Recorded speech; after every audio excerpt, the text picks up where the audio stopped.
नमस्कार, SBT news में आपका स्वागत है। पेश है 10 अप्रैल बुधवार सुबह 6:15 बजे राजस्थान की बड़ी खबरें। प्रधानमंत्री नरेंद्र मोदी ने तमिलनाडु में 19 अप्रैल को होने वाले लोकसभा चुनाव से पहले मंगलवार को चेन्नई के टी नगर इलाके में एक रोड शो किया। इस दौरान भाजपा के प्रदेश अध्यक्ष के अन्नामलाई और दक्षिण चेन्नई, मध्य चेन्नई और उत्तरी चेन्नई के भाजपा उम्मीदवार भी प्रधानमंत्री के साथ रहे। भाजपा ने तमिसिलाई सौंदरराजन को दक्षिण चेन्नई से, जबकि विनोज पी सेल्वम और आर.सी. पॉल कनगराज को मध्य चेन्नई और उत्तरी चेन्नई से मैदान में उतारा है। एक सजी हुई कार के ऊपर खड़े होकर प्रधानमंत्री ने सड़क के दोनों ओर कतार में खड़े अपने समर्थकों का हाथ हिलाकर अभिवादन किया। प्रधानमंत्री ने रोड शो के दौरान भाजपा का चुनाव चिन्ह कमल का छोटा सा कटआउट हाथ में लिया हुआ था। उत्साही समर्थकों ने मोदी पर फूलों से वर्षा की और लोगों ने उनके स्वागत में नारे लगाए। मंगलवार को ईद का चांद नजर नहीं आया, इसके कारण अब ईद 11 अप्रैल को होगी। दरअसल जामा मस्जिद जौहरी बाजार जयपुर में मरकजी हिलाल कमेटी की बैठक हुई, जिसमें जामा मस्जिद के इमाम मुफ्ती सैयद अमजद अली ने ऐलान किया कि पूरे देश में कहीं भी चांद नजर नहीं आया। इसके बाद ये फैसला किया गया है कि 10 अप्रैल को रमजान के 30 दिन हो गए। 11 अप्रैल को ईद मनाई जाएगी। 11 अप्रैल को जामा मस्जिद में ईद की नमाज सुबह 7 बजे अदा की जाएगी। 8:30 बजे ईद का नमाज की अदायगी होगी। दिल्ली हाईकोर्ट ने मंगलवार 9 अप्रैल को शराब नीति मामले में मुख्यमंत्री अरविंद केजरीवाल की गिरफ्तारी रिमांड को सही ठहराया। हाईकोर्ट ने कहा कि प्रवर्तन निदेशालय ने हमारे सामने पर्याप्त सबूत पेश किए। हमने बयानों को देखा जो बताते हैं कि गोवा के चुनाव के लिए पैसा भेजा गया था। हाईकोर्ट ने फैसले में सीएम को रिमांड में भेजने का फैसला भी बरकरार रखा है। आप इस फैसले के खिलाफ सुप्रीम कोर्ट जा सकती है। हाईकोर्ट ने कहा कि हमें संवैधानिक नैतिकता की फिक्र है, ना कि राजनीतिक नैतिकता की। मौजूदा केस केंद्र और केजरीवाल के बीच नहीं है, ये केस केजरीवाल और ईडी के बीच है। हाईकोर्ट ने कहा कि ईडी ने कानूनी प्रक्रिया का पालन किया, उसके पास हवाला ऑपरेटर्स और आप कैंडिडेट के बयान हैं। राजस्थान में बजरी खनन के 8 लीज होल्डर्स ने समय से पहले अपनी लीज को सरेंडर कर दिया। इससे 6 जिलों में बजरी के लिए परेशानी हो सकती है। दरअसल विभाग की अनावश्यक कार्रवाई और अवैध खनन पर कार्रवाई नहीं होने से परेशान इन लीज धारकों ने पिछले दिनों विभाग को पत्र लिखा था। इसमें लीज को निरस्त करने और जमा सभी राशि और सिक्योरिटी मनी को लौटाने की मांग की है। इन सभी लीज धारकों की अवधि साल 2027 में खत्म होनी है।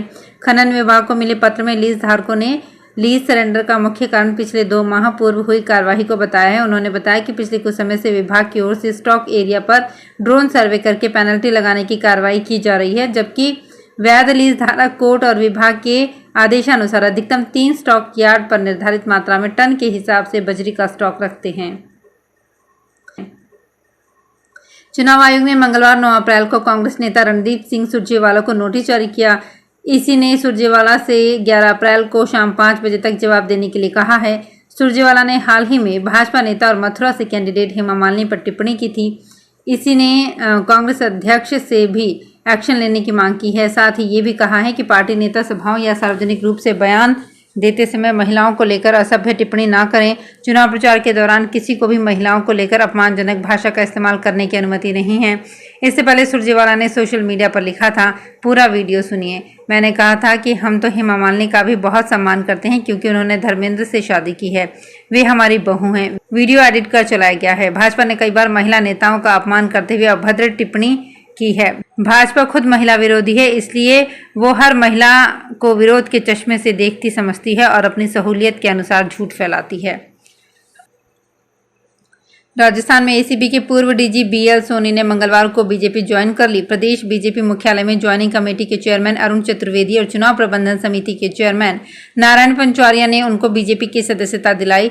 बीजेपी ज्वाइन करने के बाद बीएल सोनी ने कहा कि पिछली सरकार में मुख्यमंत्री अशोक गहलोत ने अपने निजी और राजनीतिक स्वार्थ के चलते युवाओं के हितों के साथ कुठाराघात किया। पूरे 5 साल सरकार में संस्थागत भ्रष्टाचार हुआ। सोनी ने कहा, हर विभाग में कैंसर की तरह मध्यस्थ हो गए थे। कोई अधिकारी, कर्मचारी या आम व्यक्ति उच्चतम स्तर पर समस्या बताना चाहता तो उसकी सीधी मुलाकात नहीं हो सकती थी, उसे मध्यस्थ के जरिए ही मुलाकात करनी पड़ती थी। कई जगह तो मध्यस्थ कैबिनेट रैंक से भी ऊपर हो गए थे। बीकानेर संसदीय क्षेत्र से भाजपा प्रत्याशी अर्जुना मेघवाल ने मंगलवार को जनसंपर्क किया। उन्होंने गाड़वाला, किलचू, केसर देसर जाटान और बोहरान, सुरधना, चौहानान, गीगासर, पलाना, स्वरूप देसर, बच्छासर, कोलासर मेघासर और पेमासर में केंद्र सरकार की उपलब्धियां गिनाते हुए वोट मांगे। नोखा पंचायत समिति के पूर्व प्रधान कन्हैया लाल सियाग, भाजपा नेता चंपालाल गैदर, मनोहर लाल सियाग, अर्जुन कड़वासरा, गोपाल राम कुकना, सहीराम सारण, गुमान सिंह राजपुरोहित, कोड़ाराम भादु, पूर्व चेयरमैन रामेश्वर पारेख, एडवोकेट श्रवण प्रजापत आदि ने संबोधित किया। मेघवाल ने मोदी सरकार की उपलब्धियां गिनाते हुए फिर एक बार मोदी सरकार का संकल्प दिलाया। चुनावी चौपाल के दौरान विभिन्न सामाजिक संगठनों ने उन्हें शॉल उठाकर और साफा पहनाकर स्वागत सत्कार किया। राजस्थान में यूडीएच मंत्री झाबर सिंह खर्रा ने कहा कि किसान और मजदूर का सबसे बड़ा दुश्मन है वामपंथ।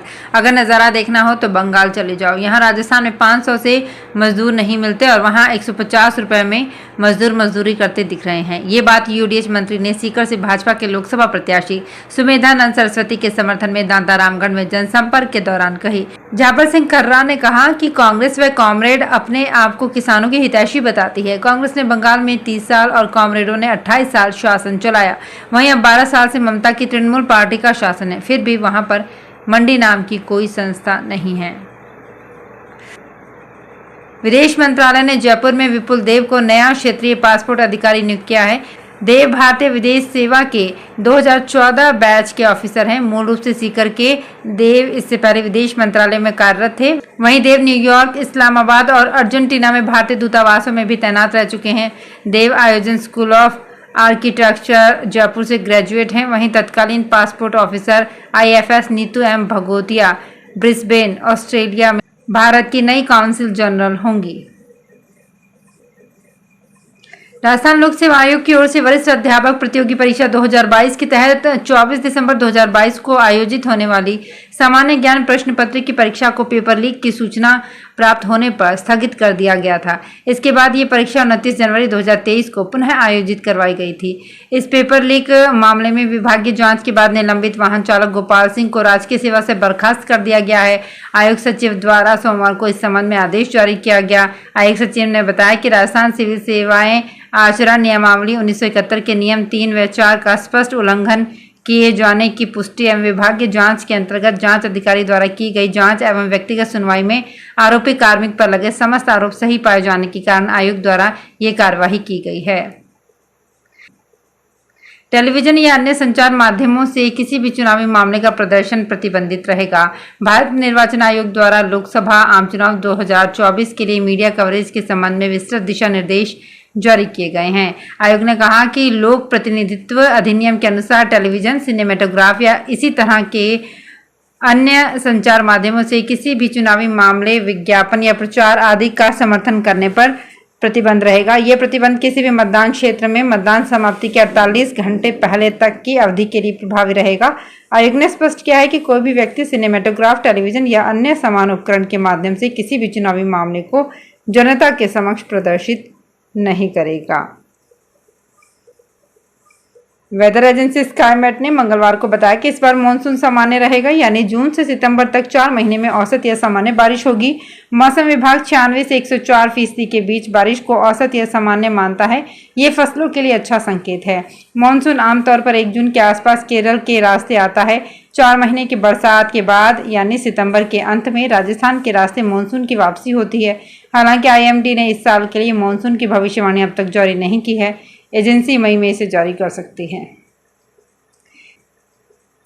राजस्थान की राजधानी जयपुर में भारतीय जनता पार्टी शहर महिला मोर्चा की ओर से लोकसभा चुनाव में पार्टी के पक्ष में मतदान की अपील करते हुए मंगलवार को विभिन्न मंडलों में कमल मेहंदी अभियान शुरू किया गया। इसके पहले दिन विभिन्न विधानसभा क्षेत्रों के मंडलों में घर घर जाकर महिलाओं के हाथ पर मेहंदी से कमल का फूल बनाया गया और भाजपा को वोट देने की अपील की गई।